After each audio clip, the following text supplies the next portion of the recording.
Ladies and gentlemen, welcome back to TMP Finance, where you make long and short-term investing simple. This video is going to be a little bit different. We won't go over any stock analysis, but we will go over the major index analysis for QQQ or your NASDAQ, and also for your SPDR or S&P 500 indexes. So without further ado, let's get straight into it. So let me just start off the video by saying that the market is not a logical place. And as funny as that sounds, especially when it comes to people who are not day traders or who are not very well versed in the market, it's kind of funny to hear that, because when it comes to, all the big people in finance, you have people who are, who are majoring in math. You have brilliant people who take a look at data and analyze data for their living, right? You have people who are quants who take a look at quantitative data, which the market is absolutely filled with. And they try to make sense of the world around them, of finance, just by looking at numbers here and trying to put things together logically.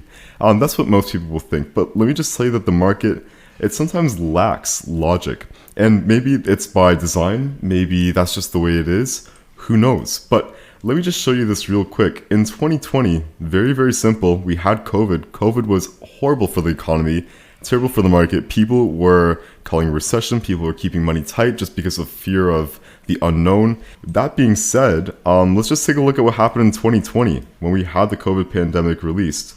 Well, we started off the year over here, and over in 2021, we finished up at a 44% increase for that 1 year. And you might be thinking, oh, well, that's just a fluke. Well, let's take a look at 2022, when the market recovered and when the world in general was recovering from the COVID pandemic and money was coming back into the economy and people weren't scared anymore. You had this massive drop out here at 35%.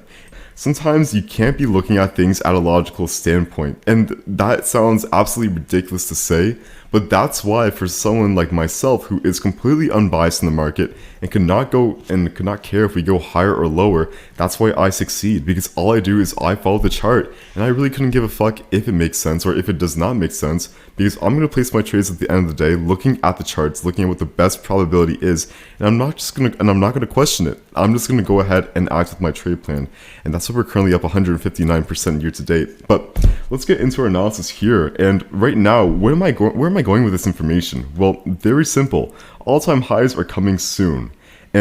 But Alex, what about tariffs? What about tensions growing between countries? Again, it doesn't mean anything. The market is super emotional, and when there's emotion, there's a lack of logic. So that being said, it doesn't mean that we're going to be into a bearish market. And as we've seen here, and we've had this huge increase of 32% in just a month and a half, tariffs don't really mean anything. This macroeconomic news, macroeconomic fear doesn't really mean anything for the market. So that being said, I do see all-time highs coming in the medium future, let's call it. And by medium future, I want to say maybe 5-6 months. I think we'll have some pretty crazy all-time highs, because you don't have markets that triple top from its all-time high. Maybe double top, sure, but triple top, very, very unlikely. So now that I see that we have this huge retest of our 2022 all-time highs, and then we're right back at all-time highs, I'm going to say it's kind of the same thing as exiting the 2022 bear market over here, where we had a double top of sorts, and we came back, and from here we flew all the way up from 404 on the QQQ, all the way up to 539. So that's a huge increase there. So long term or medium term, I am very bullish in the NASDAQ and the S&P. However, in the short term, I am a little bearish. And now how bearish? Nothing to be concerned about. Still where we can keep a bull trend, let's say. But I am bearish just because of my technical analysis here, which for me hasn't failed me yet. And it's very, very simple here. I trade off of using support and resistance lines, and this works very well. So in this case over here, we can see that we had the support line that's been holding us up ever since we exited out of the bear market in April. And this bull trend line here has been very, very strong, which is great to see, especially when we fall down quite a bit in a very short amount of time. It's nice to see that there are buyers rushing into the market, trying to rebalance things back out. So that being said, I like that we have this very strong trend line here. However, is it sustainable? Absolutely not. Let's just take a look at this trend line over here. This is the bull trend line that helped us exit out of the 2022 bear market. And we can see here that this is still a strong trend line, but compared to this looks almost like a straight line, like a vertical line. So that being said, we did have something similar over here. When we exited the 2022 bear market, we had this trend line over here, which was very steep and very, very strong, and we eventually did break it, again, because this is an extremely aggressive trend line, and we can't support that many buyers in the market at once. So what did we have here? We had a break of this trend line, and from there we were able to make a new higher low in the grand scheme of things, and this is what based off this trend line over here, and this has helped us stay in this bull trend for a couple of years now, almost 3 years. So what am I seeing here on the current chart? Well, look at that, a break of this current trend line here, and this is the immediate trend line coming out of the bear market. So what am I saying here? I could expect something like a higher low. And where can I expect this higher low? Well, let's just take a look at what happened in 2022. And again, I'm just using this 2022 as one example. You can find many examples of something very, very similar, where we came back and we retested at this first lower high, or the most recent lower high in this bear trend over here. And this is a great area for a retest too, to see if the market is in agreement to move higher. So what can I see here? I can definitely see something like that happening again, where we're still in a long-term bull trend, but we come back and we retest and we have institutions buying at a lower price. Now, do I think they will come back exactly to 494? Absolutely not. The market is not perfect, and there are going to be some gaps and some discrepancies, but can I give a general range of where I expect the market to go? Absolutely.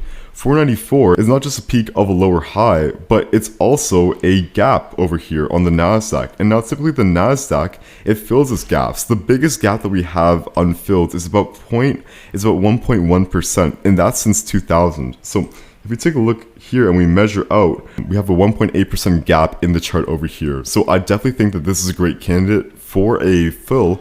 Why? Because it's a big gap that needs to be filled, and it's also a very good support over here. This is a pretty strong support. And also, psychological number, 500. Do you think that this is going to be the last time that we'll touch 500 when it comes to the NASDAQ's price movement? Probably not. That's a very massive psychological number.